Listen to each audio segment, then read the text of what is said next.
ಎಲ್ಲರಿಗೂ ನಮಸ್ಕಾರಗಳು. 7th standard state syllabus ತಿಳಿ Kannada text book first lesson ನಿತ್ಯೋತ್ಸವ.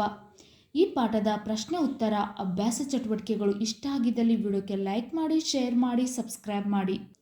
ಪದಗಳ ಅರ್ಥ: ಅದಿರು ಅಂದರೆ ಖನಿಜ, ಉತ್ತುಂಗ ಅಂದರೆ ಎತ್ತರವಾದ, ಶ್ರೇಷ್ಠ, ಗತ ಹಿಂದೆ ಆದುದು, ಗತಕಾಲದಲ್ಲಿ, ತರು ಮರ, ತೇಗ ಒಂದು ಜಾತಿಯ ಮರ, ಸಾಗ್ವಾನಿ, ನಿರ್ಮಿತ್ಸರ ಅಂದರೆ ದ್ವೇಷ ಇಲ್ಲದಿರುವುದು, ವತ್ಸರ ವರ್ಷ, ಶಾಸನ ಆಜ್ಞೆ ಕಲ್ಲಿನ ಮೇಲಿನ ಬರಹ, ಸ್ವಧಿಕಾಶ ಉತ್ತಮ ಬೆಳವಣಿಗೆ, ಸೀಮೆ ಸ್ಥಳ ಪ್ರದೇಶ ನಾಡು ದೇಶ, ಅಮೃತ ಹಾಲು ಪವಿತ್ರವಾದುದು, ಓಲೆ ತಾಳೆಗೆರೆ ಕಾಗದ ಪತ್ರ, ಗರಿಮೆ ಹಿರಿಮೆ, ತೆನೆ ಬಸಿರು ಧಾನ್ಯದ ಹೊಡೆ, ನಿತ್ಯೋತ್ಸವ ನಿತ್ಯ ನಡೆದ ಮಂಗಳ ಕಾರ್ಯ, ಭಿತ್ತಿ ಗೋಡೆ, ವನ ಕಾಡು ಬನ ಅರಣ್ಯ, ಶೀಲ ನಡತೆ ಚಾರಿತ್ರ್ಯ, ಸಿರಿ ಸಂಪತ್ತು, ಹಿರಿಮೆ ಹೆಚ್ಚುಗಾರಿಕೆ, ಸೀದಾ ನೇರವಾಗಿ. ಜೋಗದ ಸಿರಿ ಯಾವುದು? ಜೋಗದ ಸಿರಿ ಬೆಳಕಾಗಿದೆ. ಜೋಗದ ಸಿರಿ ಬೆಳಕಾಗಿದೆ.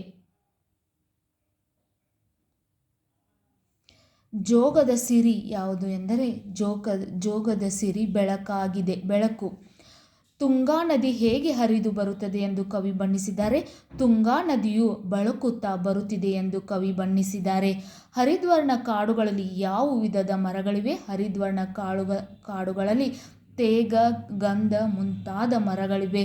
ಶಾಸನಗಳು ಏನೇನು ಸಾರುತ್ತವೆ?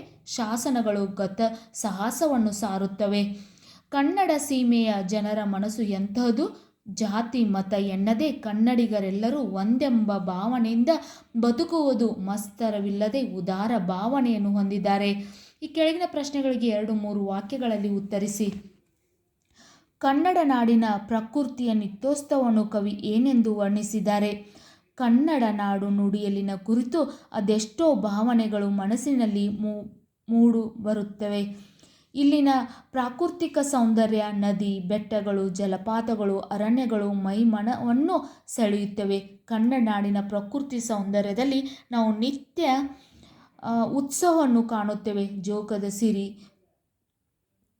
ತುಂಗಾ ನದಿಯ ನೀರಿನಿಂದ ಬೆಳೆದು ತೆನೆಗಳ ಬಳಕುವ ರೀತಿ ನಮ್ಮ ನಾಡಿನ ಗರ್ಭದಲ್ಲಿ ದೊರೆಯುವ ಲೋಹಗಳು, ನಿತ್ಯ ಹರಿದ್ವರ್ಣ ಕಾಡುಗಳು ನಿತ್ಯೋತ್ಸವವನ್ನುಂಟು ಮಾಡುತ್ತವೆ ಎಂದು ಕವಿ ಹೇಳಿದ್ದಾರೆ.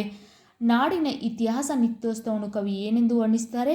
ನಾಡಿನ ಇತಿಹಾಸ ನಿತ್ಯೋತ್ಸವವನ್ನು ಸಿಂಹಾಸನಗಳ ಮಾಲೆಯಲ್ಲಿ ಗತ ಸಾಹಸ ಸಾರುತ್ತಿರುವ ಶಾಸನಗಳ ಸಾಲಿನಲ್ಲಿ, ಓಲೆ ಗರಿಮೆ ಸಿರಿಗಳಲ್ಲಿ ಮತ್ತು ದೇಗುಲಗಳಲ್ಲಿ ಭಿತ್ತಿಗಳಲ್ಲಿ ಕಾಣಬಹುದು ಎಂದು ವರ್ಣಿಸಿದ್ದಾರೆ. ಕನ್ನಡ ಸೀಮೆಯ ಮಹಿಮೆಯಂಥದ್ದು. ಕನ್ನಡ ನಾಡಿನ ಸೀಮೆಯು ಎಲ್ಲರೂ ಒಂದೆಂಬ ಹಿರಿಮೆಯಿಂದ ಜಾತಿ ಭೇದವನ್ನು ಮರೆತು ಸ್ವಧಿಕಾಸ ಮತ್ತು ಒಳ್ಳೆಯ ನಡತೆ ಚಾರಿತ್ರ್ಯದಿಂದ ಲೋಕದಲ್ಲಿ ಇರುವ ಅಮೃತವೆಲ್ಲ ಇಲ್ಲೇ ದೊರೆಯುತ್ತದೆ ಎಂಬ ಕವಿಯ ಭಾವನೆ. ಇಲ್ಲಿರುವ ಪದಗಳಲ್ಲಿ ಬಿಡಿಸಿ ಬರೆಯಿರಿ.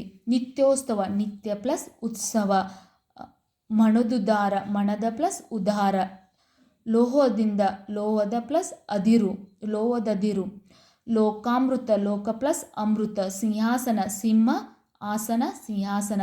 ಸ್ವಂತ ವಾಕ್ಯದಲ್ಲಿ ಬರೆಯಿರಿ. ಸ್ವಂತ ವಾಕ್ಯದಲ್ಲಿ ಬರೆಯಿರಿ. ನಿತ್ಯೋತ್ಸವ. ನಮ್ಮ ಊರಿನಲ್ಲಿ ನಿತ್ಯೋತ್ಸವ ನಡೆಯುತ್ತದೆ. ಉತ್ತುಂಗ ರಾಜನ ಸ್ಥಾನ ಉತ್ತುಂಗ ಸ್ಥಾನವಾದುದು.